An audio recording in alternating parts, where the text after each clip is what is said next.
Welcome to all. It's 12 o'clock and we scheduled for another INSPIRE webinar. And this time the INSPIRE webinar is also co-organized with the Academic Outreach Committee of the Safety Pharmacology Society. And so we also have Tessa de Kort to briefly introduce the Safety Pharmacology Society Academic Outreach Committee. Maybe just prior to starting, I would like just to highlight that this is already the 9th webinar, and it's organized in the framework of the INSPIRE network. And this is a European training network, which includes 15 PhD students or early stage career scientists that all aim to improve and refine cardiovascular safety assessment.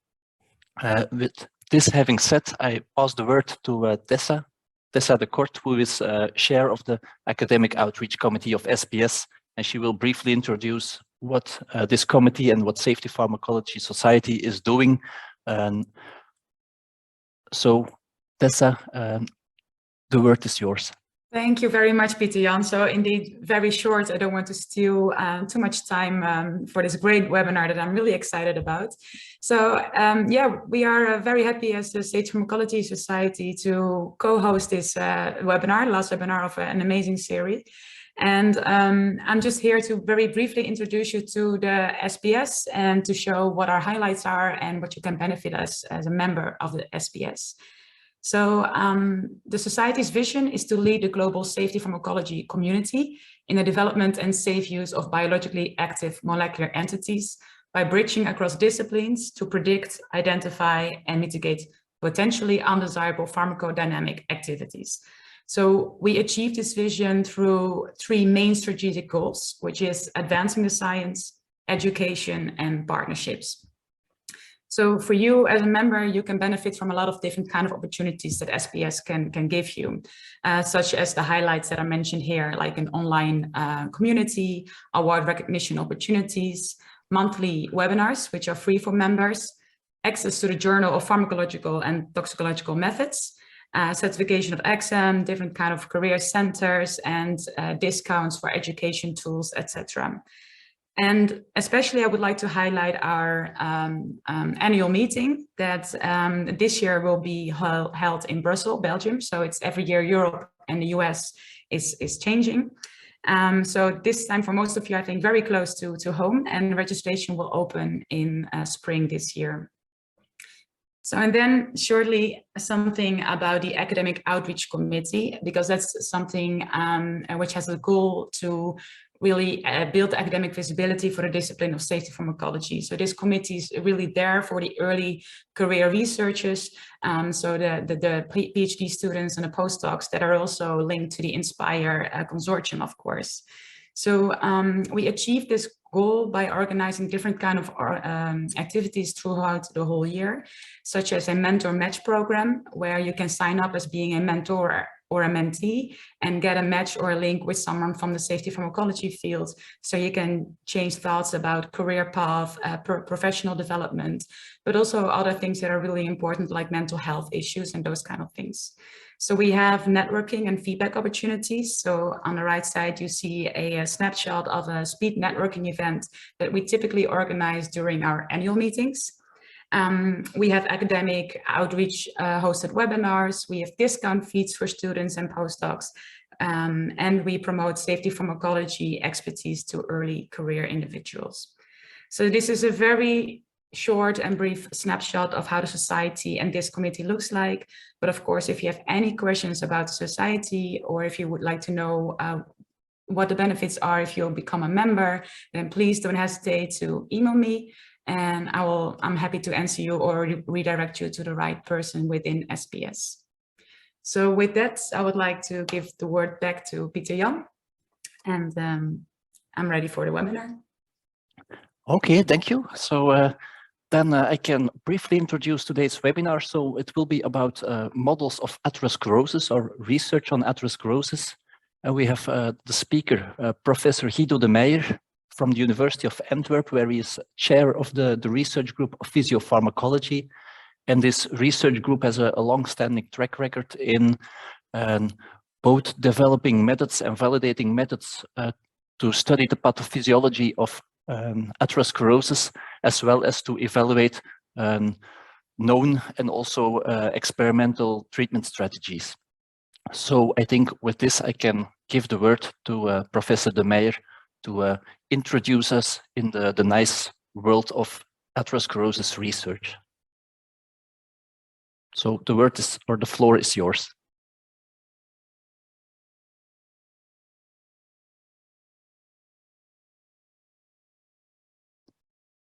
Professor De Meyer, we don't hear you for the moment.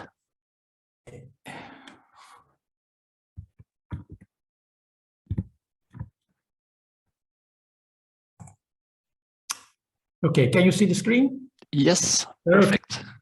So good afternoon or good morning to everyone, and welcome to this seminar. Thank you, Peter-Jan, for the introduction, and also thank you for the invitation. It is my pleasure to give this seminar on atherosclerosis, so from models to novel pharmacological treatment strategies, and to guide you through several years of research at our lab of physiopharmacology. Let's first start with a few basic aspects of atherosclerosis. So it is a disease of large and middle-sized arteries, and the hallmarks of atherosclerosis is the accumulation of cholesterol in the vessel wall and also inflammation. This leads to a progressive narrowing of the lumen due to the atherosclerotic plaque formation. But very importantly, plaques can rupture, and this then can lead to a thrombus formation, and it is called atherothrombosis, which can lead to myocardial infarctions, stroke, and atherosclerotic coronary or artery disease in general can lead to death, and it is a leading cause of death worldwide, more than 70 million deaths per year, according to the WHO data. So let's first start with the process of atherosclerosis. So it all starts with LDL cholesterol. LDL cholesterol infiltrates the vessel wall, the inner part, the intima, and is there then oxidized to oxidized LDL. And this leads then to the expression of adhesion molecules on the endothelial cells. And due to the fact that the adhesion molecules are there, monocytes are attracted and adhere to the endothelial cells. They transmigrate to the intima and become macrophages. And macrophages clear the ox-LDL, they phagocytose the ox-LDL, and by doing so, they are activated, they become foam cells. They are called foam cells because they are under the electron microscope like very, very foamy cells. Also, T lymphocytes are involved, T lymphocytes which can produce interferon gamma, and interferon gamma can also further activate macrophages. In the meanwhile, from the media, so the smooth muscle cell layer of the vessel wall, smooth muscle cells can migrate and also proliferate, and this is an important aspect because smooth muscle cells produce matrix, for instance, also collagen, and that is very important for the stability of an atherosclerotic plaque because these collagen fibers give strength and stability to the plaque. So when we have a lot of smooth muscle cells and a lot of collagen in that region of the plaque will be very stable and will not so prone to rupture. The foam cells can also undergo necrosis, and in this way, a very large necrotic core can be formed. It's a core not only consisting of lipids, but also of necrotic cells. And as I already said, covered by a cap, a fibrous cap. And this cap can be either thick, and then it's a stable plaque, or can thin during the progression of atherosclerosis, and it becomes an unstable plaque. And a very important aspect of an unstable atherosclerotic plaque and an advanced plaque is intraplaque angiogenesis and also intraplaque bleeding, because these neo-vessels that are formed from the adventitia and grow into the plaque are very fragile and very leaky, and red blood cells and platelets, but also lipids, leak out here in the plaque. And this will then lead to an enlargement of the plaque, but also can lead to plaque destabilization. And the reason is that these red blood cells and platelets and lipids can be taken up by macrophages, and these macrophages are again activated.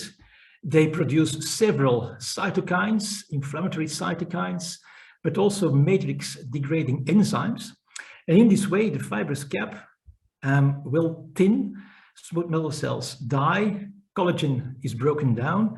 So the strength here of this fibrous cap will decrease, and the cap and the plaque itself becomes more prone to rupture, for instance, due to a hypertensive stimulus or other stimuli that can lead then to the plaque rupture. And ultimately, a thrombus is then formed. And in this way, atherothrombosis is formed. So the hallmarks of an unstable plaque is a large necrotic and lipid core, a lot of activated macrophages, several T lymphocytes, a thin fibrous cap, and last but not least, so intraplaque angiogenesis and hemorrhage. And the big problem was, well, in animal models, there is no spontaneous plaque rupture.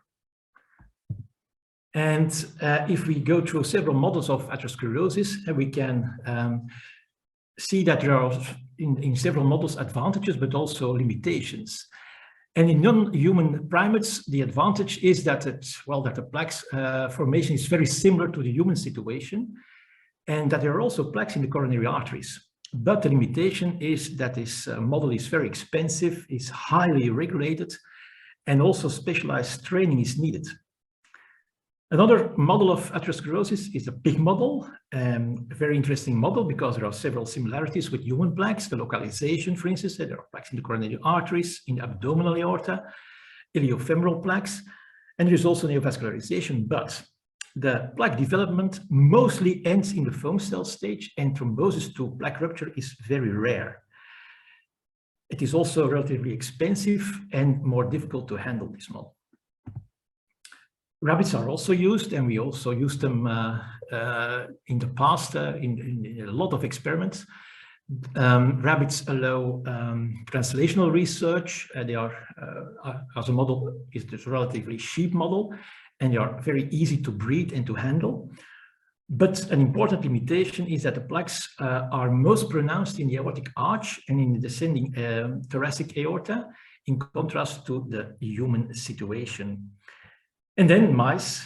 Mice are relatively cheap, very efficient. They are easy for crossbreeding and a relatively low cost for pharmacological studies. However, there are also limitations in a mouse model because less coronary plaques are formed. There is no intraplaque neovascularization and hemorrhage, and rare plaque rupture and thrombosis, almost never seen in the classical models. And therefore, we tried to develop a model that would be more appropriate to study and would be more similar to the human situation. So these limitations in the classical mouse models can be overcome in the so-called ApoE knockout fibrillin-1 mutated mouse model that was developed in our research group. What is this model all about? So the model starts from a classical mouse model of atherosclerosis, the ApoE knockout mouse. And when we feed this mouse or this mice a Western type diet, atherosclerosis will develop. That's one part of the model. The other part of the model is the mouse with a mutation in the fibrillin-1 gene. And fibrillin-1 is a structural component of microfibrils of the extracellular matrix. And this mutation is in fact a mutation that is seen in the Marfan syndrome. And this will lead to fragmentation of elastic fibers and also to vascular stiffness. And this fragmentation of elastic fibers is very important because in this way, this makes it possible that small vessels, neovessels, can grow through the media and come also into the plaque. So we crossbreed these mice. And in this way, we have the ApoE knockout fibrillin-1 mutated mouse model. So, as I already said, we started from the ApoE knockout mouse, and together with LDL receptor knockout mice, these are models of stable atherosclerotic plaques. But in the human situation, we have also unstable plaques, and the ApoE knockout fibrillin-1 mutated mouse model is a model of an unstable plaque. There we also see the intraplaque neovascularization, interplaque hemorrhage, and so on, all the aspects that I have told you in the introduction. The ApoE fibrillin mice on the Western type diet develop also very large plaques and also unstable plaques, as I'll show you. So the plaque area is much larger than in the classical ApoE knockout model. The necrotic core is very large. There are a lot of macrophages, but not more than in the classical model. But there are several T lymphocytes, more than in the classical model. And also type 1 collagen is decreased, especially also here in the fibrous cap region, as compared here with the ApoE situation. Here the ApoE fibrillin-1 mice have less type 1 collagen. Also the thickness of the fibrous cap is much lower, and the amount of elastin is also much lower in the ApoE fibrillin mice as compared to the classical ApoE knockout mice. But there is even more. Also, another important aspect of atherosclerosis is inflammation. And we see very high levels of pro-inflammatory cytokines and also matrix degrading enzymes in this mouse model, ApoE fibrillin mice on a Western type diet. And you see the comparison between the two models. INOS is much more pronounced.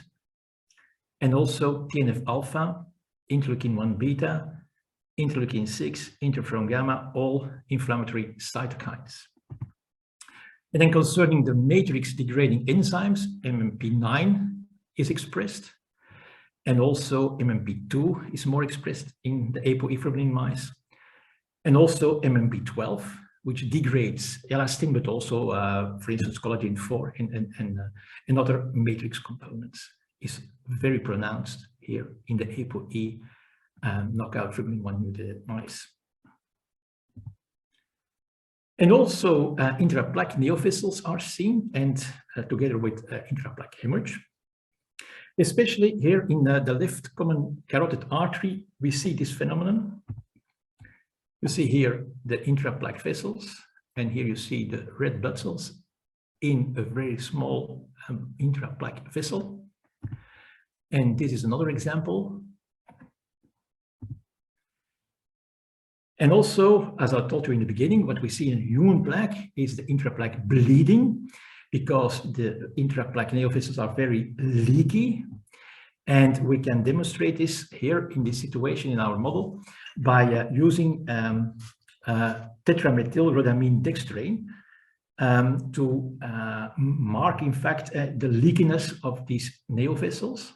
So in the ApoE knockout mice, you don't see any leakage of the dextrane, but in the ApoE knockout fibrillin-1 mutated mice, you clearly see the leakage due to the fact that the vessels are very fragile. These intraplaque vessels are very fragile.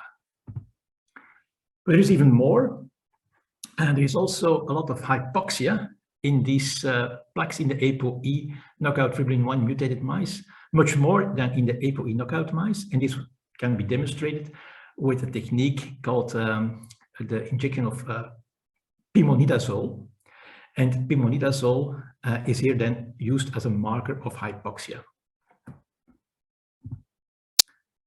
Also, plaque rupture occurs in these mice, in these ApoE knockout fibrillin-1 mutated mice on the Western type diet. It is not so easy to demonstrate because you have to make a lot of histological sections, a lot of slides to find the ruptures. But when we look very carefully, we can see many plaque ruptures. And also sometimes we even see thrombi and also fibrin deposits in the coronary artery. You see a thrombus formation on ruptured atherosclerotic plaques in these mice. Here you see also the plaques in the coronary arteries, which is very important. So in this model, in contrast to the ApoE knockout mice, we also have a lot of plaques in the coronary arteries. And well, this also leads then to sudden death. As you can see, after about 20 weeks of Western type diet, about 50% of the ApoE knockout fibrillin 1 mutated mice die. Whereas the ApoE knockout mice on a Western type diet stay alive. All of them stay alive. We also did some functional studies. Cardiac function was studied, and this was done with high frequency ultrasound with our Vivo technique. I will come back to that later on. Here you see the situation of the ApoE knockout mice and here the ApoE fibrillin mice. And what we can see is that the end diastolic diameter increases in the ApoE fibrillin mice, and also the end systolic diameter increases, so indicating a cardiac dysfunction. And here again, I show you the coronary artery plaque in the ApoE fibrillin mice. So in the ApoE knockout mice, there is almost no coronary artery plaque. You see no plaques in the coronary arteries here in the classical model, but here then in the ApoE knockout fibrillin 1 mutated mice, you see a lot of plaques here in the coronary arteries, and also perivascular fibrosis here in blue. And this is another example here. But also myocardial infarction is seen in the ApoE fibrillin mice, not in the ApoE knockout mice. No infarctions here in the ApoE mice, but then in the ApoE knockout mice, we see myocardial infarctions. So we had this model then. It was validated, but not pharmacologically validated. So that was the reason why we started with our pharmacological treatment strategy #1, and it was meant to study the pleiotropic effects of a statin. Very important that we could validate this in this model, because statins are a standard therapy in the context of atherosclerosis. But it's also important to know that when you give a statin to a mouse, plasma cholesterol levels are unaffected. So this gives the opportunity, in fact, to study the cholesterol independent effects of a statin, the so-called pleiotropic effects. What did we do? So we started from the hypercholesterolemic ApoE knockout fibrillin 1 mutated mice. They were treated with atorvastatin, and then the pleiotropic effects could be studied. So there were less neutrophils, less monocytes, also a decrease in C-reactive protein, intraplaque angiogenesis decreased, the plaque stability increased, there was less coronary stenosis and fibrosis, and also less myocardial infarctions. And also importantly, a very hard endpoint, so there was enhanced survival. So atorvastatin was given from week 10 till week 25, so for 15 weeks. And in this time period, in the untreated mice, you see several mice that die, so a decrease here in the survival rate, but in the atorvastatin treated group, the survival was much better. Clear enhanced survival by atorvastatin, indicating that this model is also valid to study these effects. And then what about inflammation in the plaques? Well, atorvastatin decreased inflammatory cytokines, but also matrix metalloproteinases, so the MP12, for instance, decreased. TNF-alpha decreased, interleukin-1 beta decreased, and also the plasma CRP decreased. And to a similar degree as cholesterol withdrawal, because if we completely withdraw cholesterol from the diet of the mice, we see very similar results. Then what about the effects on the coronary plaques? As I already said, also there the plaque formation in the coronary arteries was decreased, perivascular fibrosis was decreased, and also myocardial infarctions were less, as shown here. So you see here the plaques in the control situation, and this is then after atorvastatin. So we have a good validated model, pathologically validated, pharmacologically validated, and then we also try to start new treatments, new pharmacological treatments. And a strategy was to partially inhibit endothelial cell glycolysis. And here is a very nice picture of the intraplaque neovascularization. And as I already showed you, this is absent in plaques of the ApoE knockout mice. And here we use the CD31 immunohistochemical staining with the IDISCO clearing. And IDISCO is a very special imaging technique. It stands for 3D imaging of solvent cleared organs. And in this way, we could see that there are no plaques in intraplaque neovascularization here in this situation, the ApoE knockout mice. But here we see then the situation in the ApoE knockout tubulin-1 mutated mice, and we see several neovessels, intraplaque neovessels here by using this technique. And then the question was, does inhibition of this intraplaque neovascularization affect plaque progression and/or stability?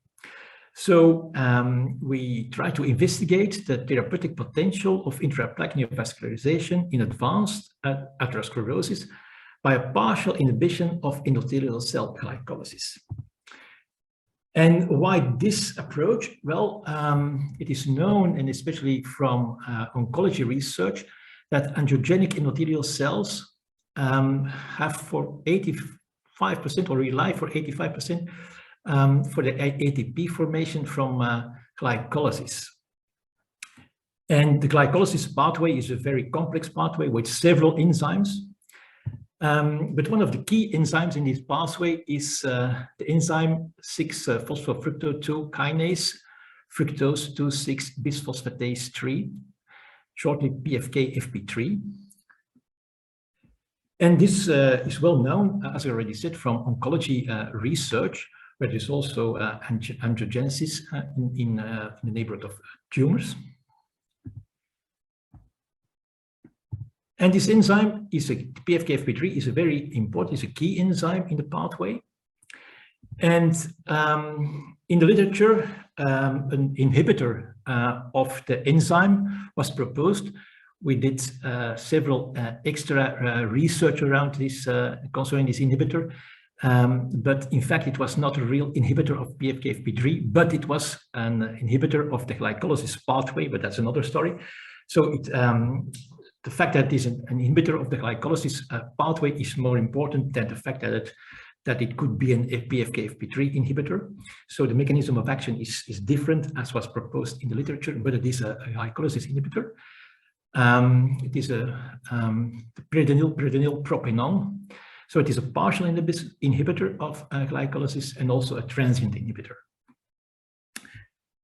And we use then this inhibitor first in vitro studies, just to show that 3PO inhibits glycolysis in endothelial cells.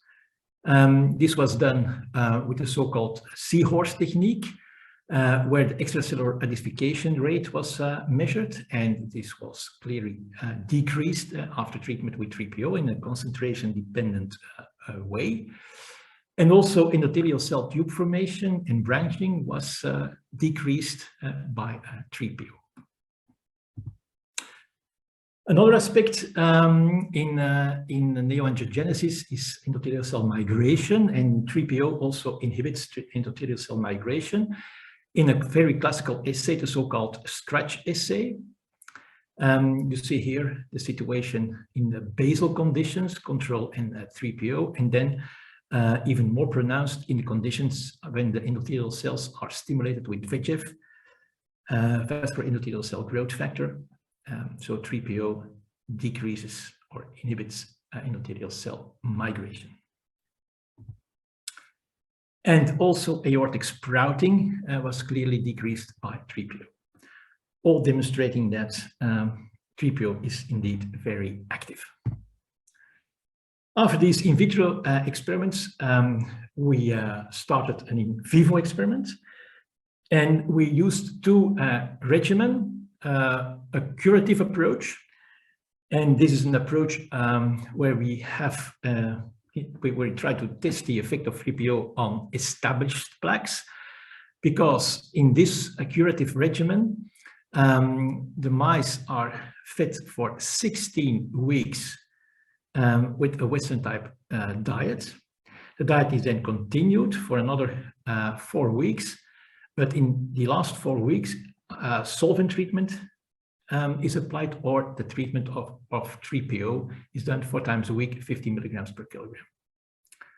So that's the curative regimen. And then the preventive regimen. In this regimen, there was also a Western type diet, but here after 4 weeks, we started with the solvent treatment or the 3PO treatment for another 10 weeks.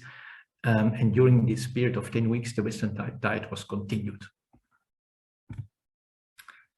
And what did we see? Well, 3PO clearly inhibited the intraplaque neovascularization, also in this in vivo condition, in the carotid artery of this ApoE knockout fibrillin 1 mutated mice. And why the carotid artery? Because intraplaque neovascularization in this model is very clear in this carotid artery, in these carotid arteries, and it's quite the most easiest way to study it there. You see that in the curative regimen, in the preventive regimen, intraplaque neovascularization is decreased by 3PO. So the percentage occurrence of microvessels is decreased, but also the amount, or the number of microvessels is clearly decreased by 3PO. And you can see that also here. This is a control. This is the 3PO situation. Also, intraplaque hemorrhage is inhibited by 3PO, especially here in the preventive regimen. So we go from 2 hemorrhages per millimeter square till almost 0 in many cases by 3PO. But the plaque composition of these atherosclerotic plaques was not affected by 3PO. So the percentage of necrosis was not affected. The smooth muscle cell amount was not affected. Also, the amount of macrophages was not affected, and also the amount of collagen was not affected. But we saw that 3PO clearly inhibited the atherosclerotic plaque formation in these mice, as here seen with the staining for the neutral lipids, the so-called red O staining. So plaque formation was decreased in the carotid arteries, but also in the aortic arch. And therefore we wondered, well, is this dependent or independent of intraplaque neovascularization? And therefore we split up the animals with clear intraplaque neovessels and other animals without intraplaque neovessels. And then we see that the inhibition of plaque formation by 3PO was, in fact, independent of intraplaque neovascularization, because we saw the phenomenon in both groups. And this was also the case in the preventive regimen. Animals with intraplaque neovessels, there was a decrease of the plaque formation by 3PO, but also in animals without intraplaque neovessels, there was a decrease of the plaque formation by 3PO. And then to ultimately prove that it is independent of intraplaque angiogenesis, we saw that 3PO also inhibited plaque formation in the aortic arch of ApoE knockout mice, well, that do not develop, or almost not develop intraplaque vessels. And the next question that we had, can energy depletion caused by inhibition of glycolysis perhaps activate autophagy in endothelial cells, and would that be an explanation of these effects? Because when we partially inhibit glycolysis, There is also an energy depletion, and energy depletion can activate autophagy, a survival pathways of cells. And in this pathway, autophagosomes are formed, which then fuse with lysosomes to form autolysosomes. An important marker is the conversion of LC31 to LC32 as a marker of autophagy. And what did we see? Well, that 3PO, in fact, clearly stimulates autophagosome formation in human aortic endothelial cells. And this was shown by several techniques here with the conversion of LC31 to LC32. This was a concentration-dependent phenomenon. But also here, and that's an ultimate proof on electron microscopy, we saw much more autophagic vacuoles as compared to the control situation. So 3PO can indeed stimulate autophagy. Autophagy can be stimulated in an mTOR-dependent or independent pathway. And to find out what happened here with 3PO, we used everolimus as a positive control. Everolimus is an mTOR inhibitor. You see here decreased phosphorylation of mTOR by everolimus, and also decreased phosphorylation of P70A6 kinase. But with 3PO, nothing happened. So 3PO induces autophagy, but in an mTOR independent way. And then we also studied the VCAM1 expression because atherosclerotic plaque formation and the expression of adhesion molecules is very tightly related, as I told you in the beginning of my talk. And what we saw is that 3PO really impaired VCAM1 expression in endothelial cells of the atherosclerotic mice, both in the ApoE knockout TRIBLIN1 mutated mice, but also in ApoE knockout mice. And this will be a very important explanation, I think, to explain the decreased plaque formation by 3PO. The mechanism behind this, well, this is also autophagy related. And to prove this, we did a study with endothelial cells, human aortic endothelial cells, which were autophagy competent, and also another series of experiments with endothelial cells, human aortic endothelial cells, which were autophagy deficient. Let's start first with autophagy competent cells. So we saw that 3PO clearly decreased the VCAM1 expression here in a situation where there's a possibility to have autophagy.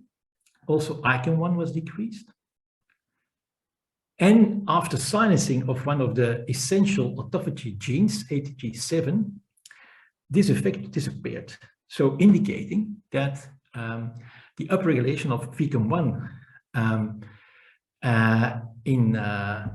here by TNF-alpha, and also then the impairment by 3PO was autophagy dependent. So 3PO impairs the upregulation of VCAM1 via an autophagy dependent way.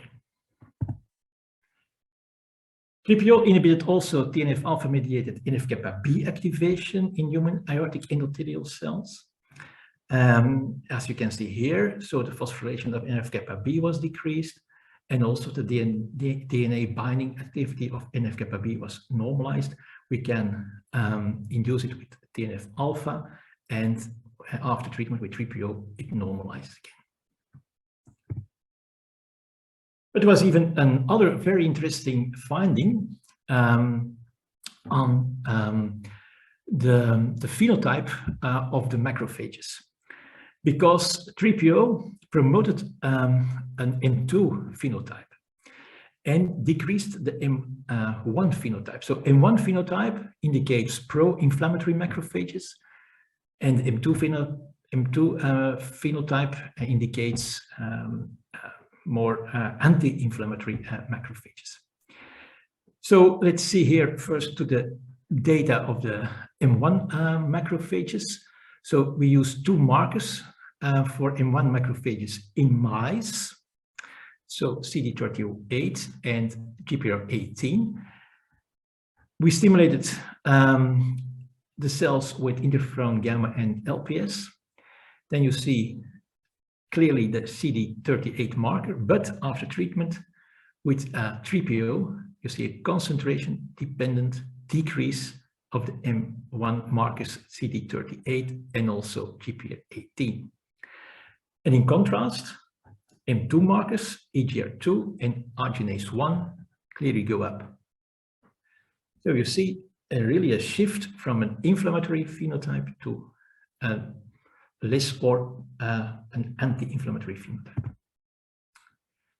Stripio also improved the cardiac morphology and also cardiac function. Here again, with our Vivo system, we measured cardiac function.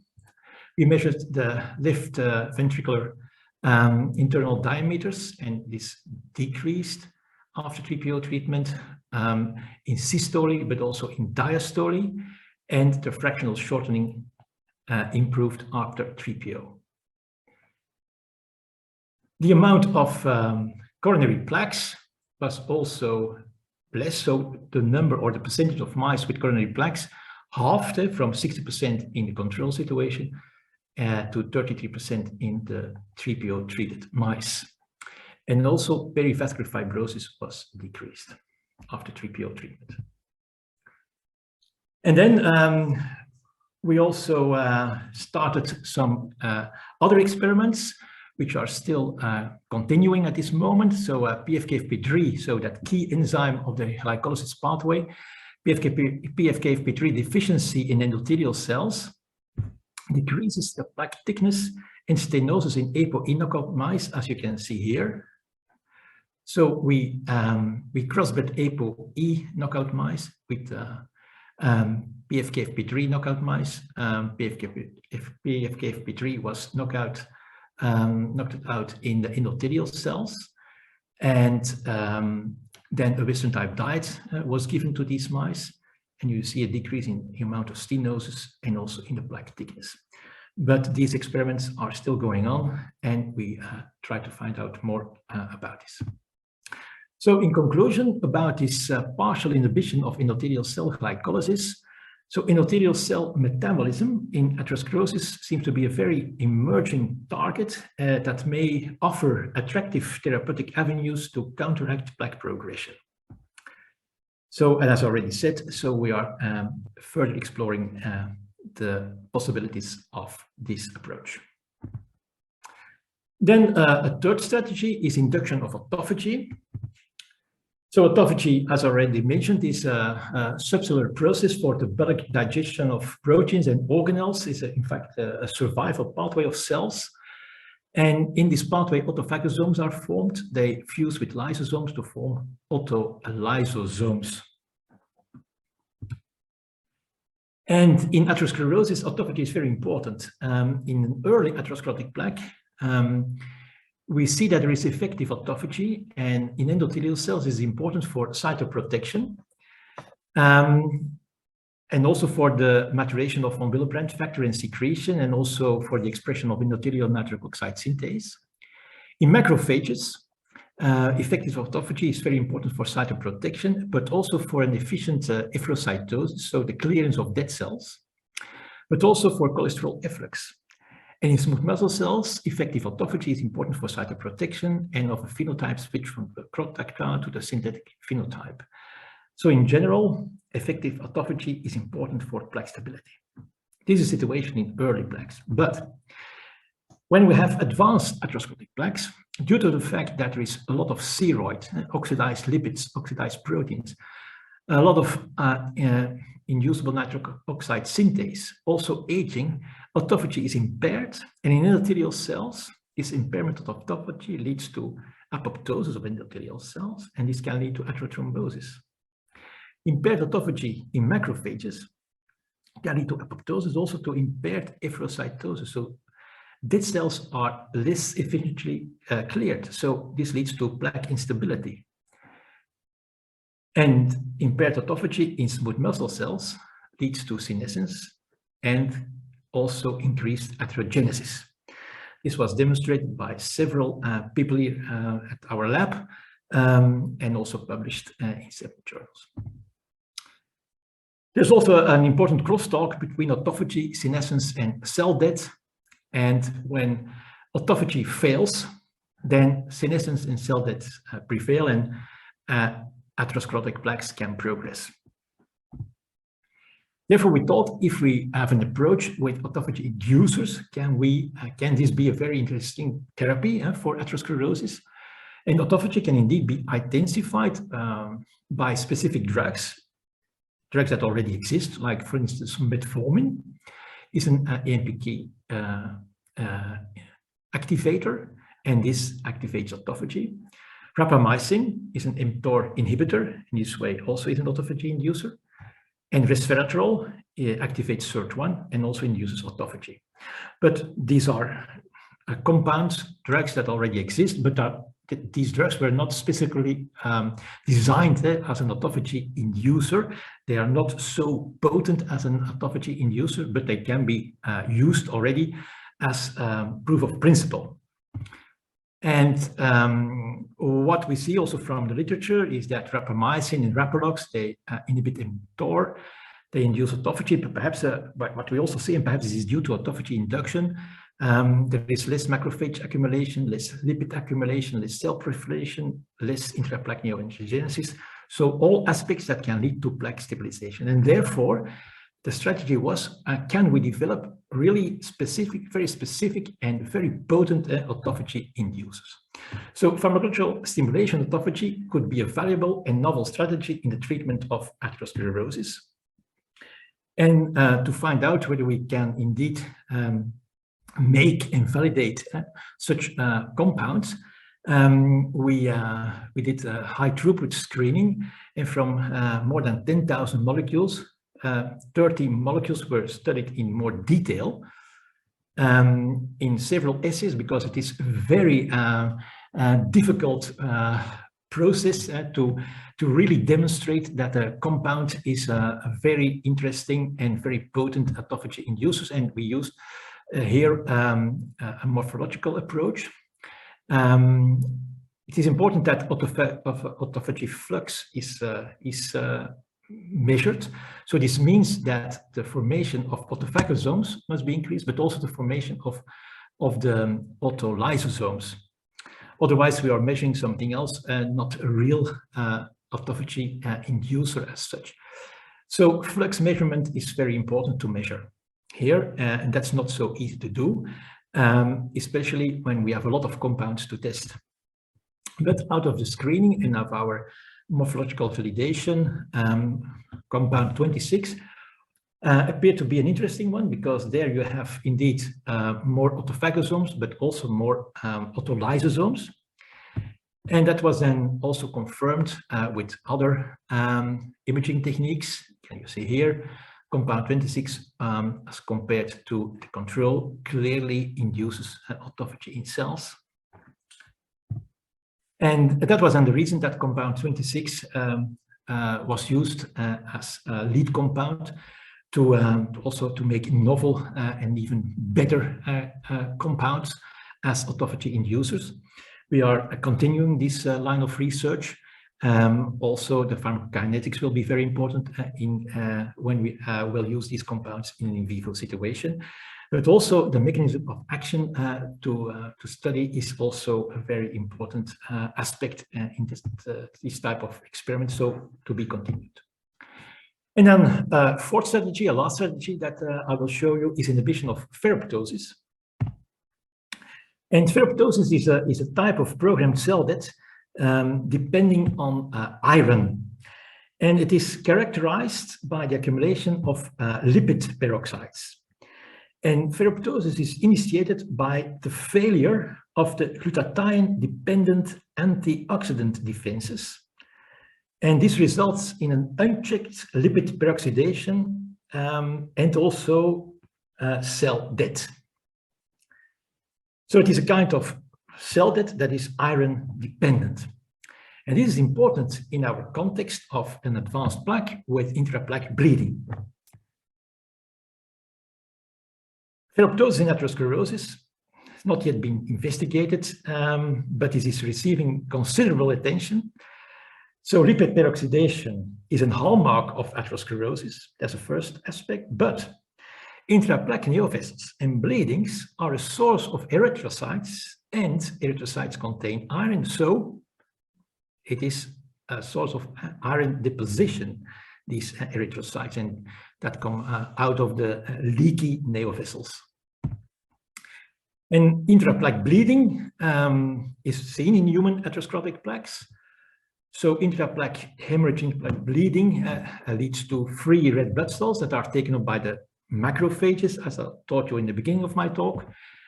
And the red blood cells contain iron, and here you see an iron stain, so in the vicinity of the macrophages. So this all occurs in the vicinity of the necrotic core, and this can lead to cell death. So we have here in a human plaque an iron-dependent form of cell death. So that's the human situation, and we tried to mimic this in the ApoE knockout fibrin-1 mutated mice. So our hypothesis was we have in that model intraplaque bleeding, we have erythrophagocytosis, so the red blood cells that come out of these leaky plaques are taken up by the macrophages. We have ferroptosis, and this might lead to plaque destabilization and an enlargement of the necrotic core. So erythrophagocytosis leads to ferroptosis was a hypothesis, thereby contributing to the growth of the necrotic core and plaque instability. We first did an in vitro study. So with erythrophagocytosis in bone marrow-derived macrophages, cell that was studied with propidium iodide, lipid peroxidation with butipide, C11, and we used blood platelets as a negative control because blood platelets also leak from these small vessels, but they contain a lot of lipids like red blood cells, but platelets do not contain iron, so therefore they can be used as a negative control. And then cell death inhibitors were used, inhibitors for apoptosis, for necroptosis, and also then for ferroptosis. From literature like alpha tocopherol and ferrostatin 1, but even more potent and more interesting molecules that were synthesized at the University of Antwerp, medicinal chemistry department, UMC 3203 and UMC 3206 compounds as ferroptosis inhibitors. And here you see a clear demonstration of the erythrophagocytosis. So you see the red blood cells here in red, and they are taken up by the macrophages. And so the cytoplasm of the macrophages here is in green.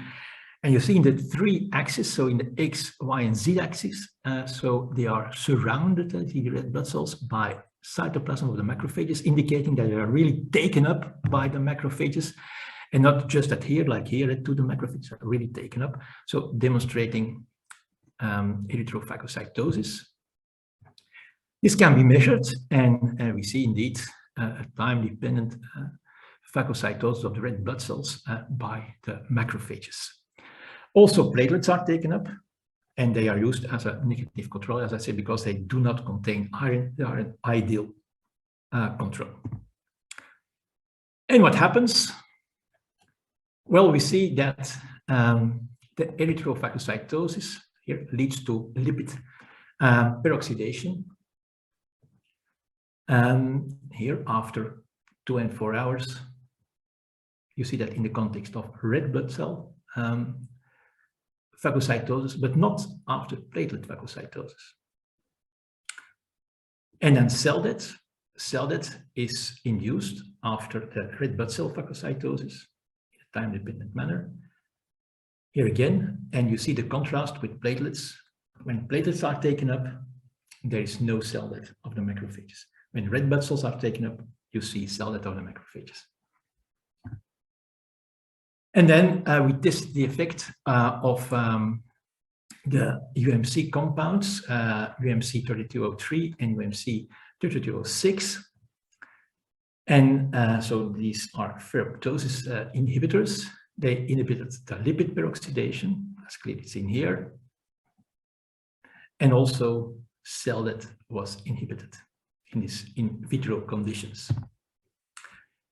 So after these in vitro studies, we also did an in vivo study, an atherosclerotic study with the UMC compound 3303, with two protocols, a short protocol and a long protocol. In the short protocol, the mice were fed first for 4 weeks with a Western type diet, and then again with 8 weeks, a Western type diet, but then saline in the first arm of the protocol, and UMC 3203 in the other arm of the protocol. And the saline and the UMC 3203 were administered via osmotic mini pumps. And in this situation, so plaque bleeding is not frequently seen at this stage, so in this short protocol. So this was also kind of control. And then in the long protocol, we first treated the animals with a Western type diet for 12 weeks, and then thereafter we started the treatment, either saline or the ferroptosis inhibitor. And in this situation, in this long protocol, we have advanced plaques with intraplaque bleeding. These plaques with intraplaque bleeding are very often seen in this long protocol. What came out? So plaque formation in the aorta was not affected by the UMC compound,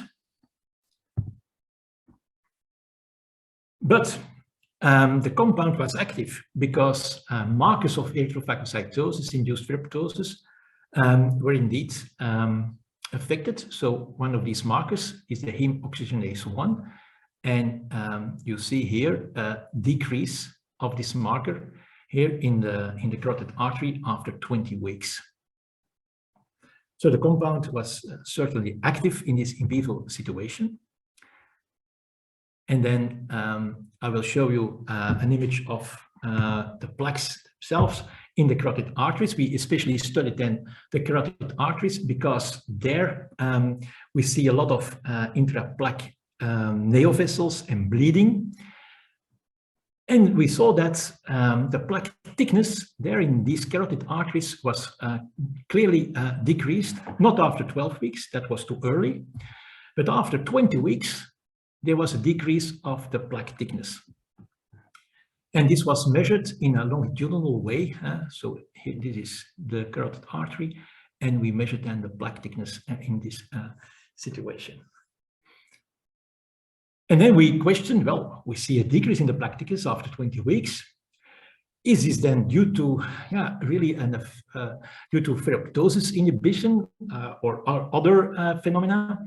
Well, to try to find out an answer to that question, we split up the plaques with intraplaque hemorrhage and neovessels, and other plaques without angiogenesis and without intraplaque bleeding.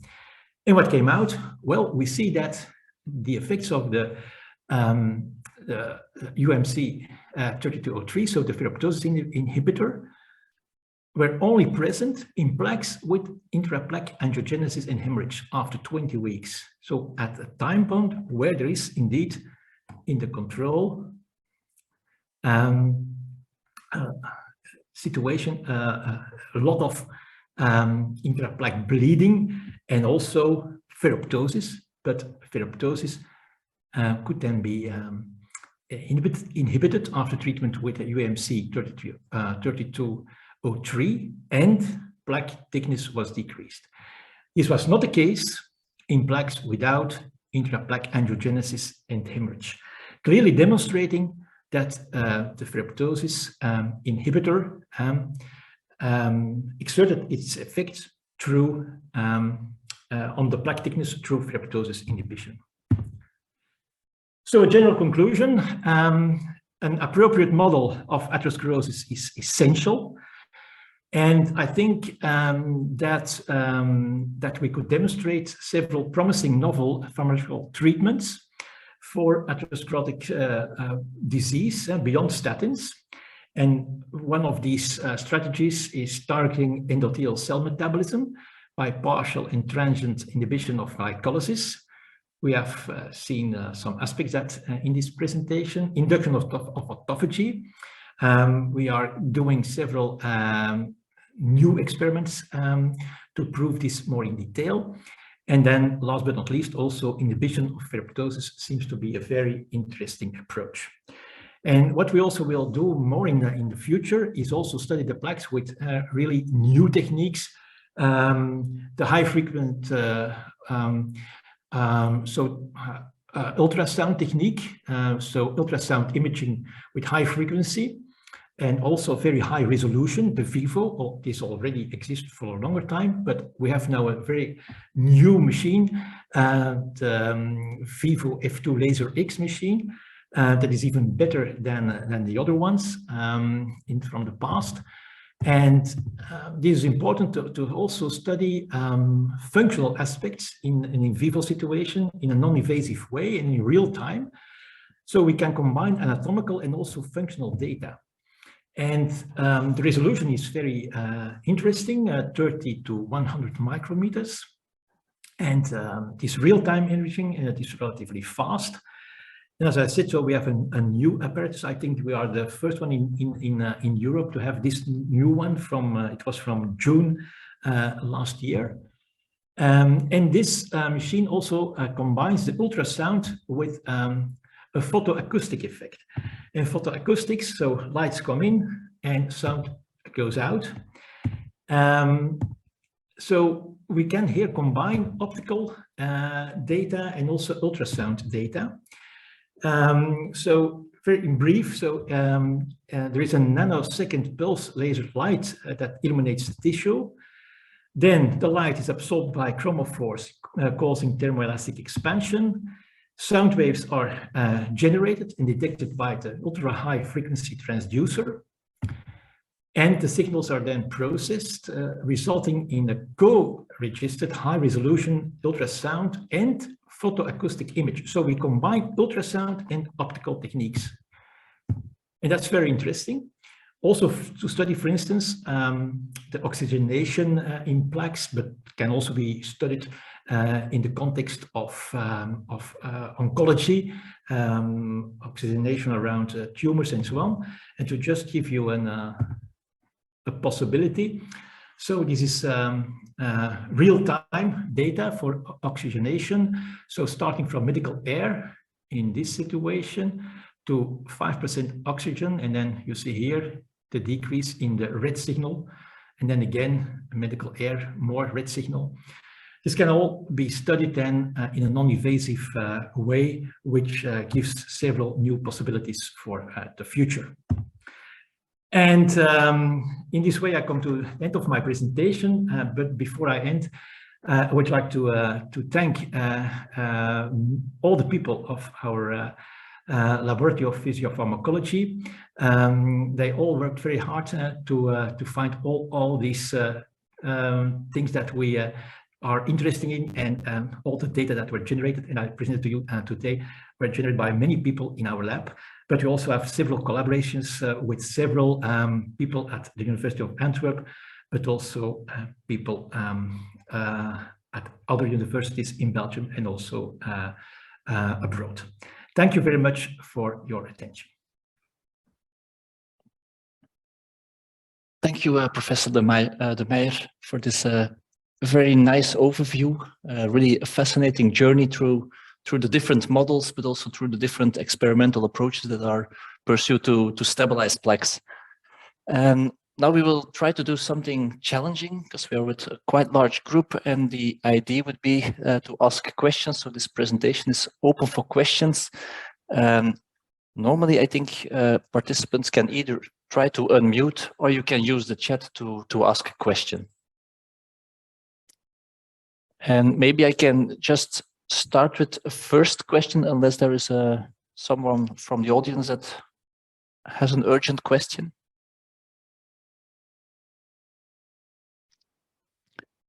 Maybe I shall start with a question. just about the clinical translatability of these atherosclerosis models. In clinic, we see, or in patients, we see clear differences between the course of the pathology between men and women. And how is this reflected in the mice models? This is a very interesting question, but with the ApoE knockout fibrillin-1 mutated mouse model, it will be very difficult to answer this question because we have to use in this model female mice. Male mice cannot be used because due to the fact that they die quite early. So that's one of the disadvantages of the model. More in general, in other mice models of atherosclerosis, we see that the female mice have more atherosclerotic lesions than male mice. It is not always the same as in the human population. But we must admit that also in the human situation, most of the data are from male patients from the past. So nowadays, also more data from female patients are included in studies, but in the past it was more data from male patients. So it is a very interesting point. So to find out more, but with the ApoE fibrillin model, it will be very difficult because these male mice die from aneurysms. That's one of the limitations, because the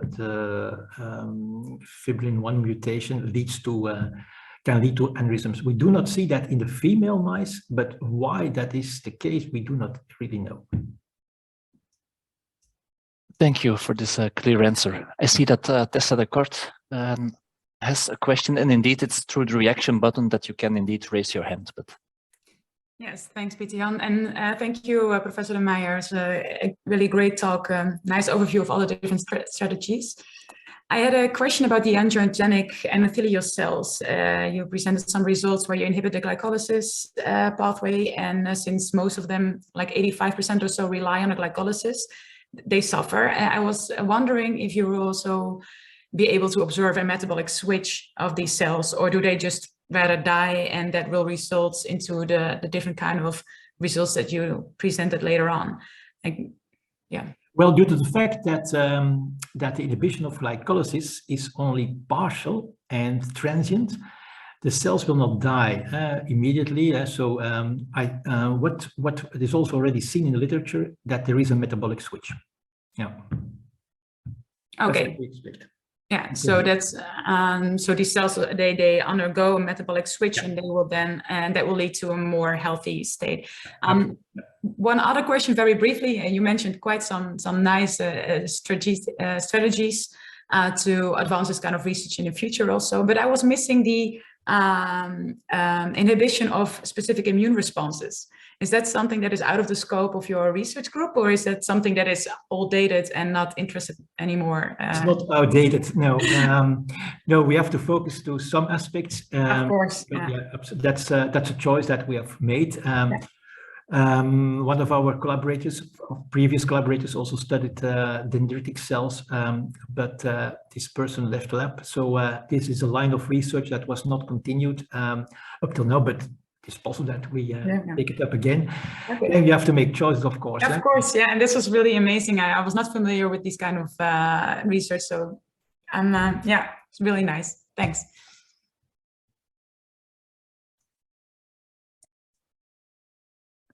And I'm just looking around whether there are any further questions. Of course, you also have the email address, so if you still have a burning question, you can always also afterwards contact Professor De Meyer. His email is there on the slide, or Yeah, and if you have questions about our new Vivo machine, it's always open for collaboration. So I think it will be very exciting to do some experiments together. If you have a question about this, do not hesitate to contact me, whether it is about atherosclerosis or perhaps also from other models or other aspects, because this machine can be used to study several pathologies. Thank you very well. Well, I see we're almost 10 minutes over the initial time slot, so I think we can conclude the webinar here. And would like to thank you once more, our speaker, Professor De Meyer, and greatly appreciated your talk.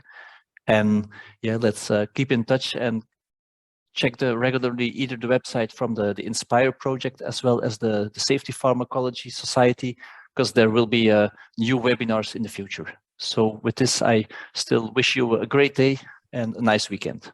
Thank you. Bye. Thank you, everyone. Thank you. Bye.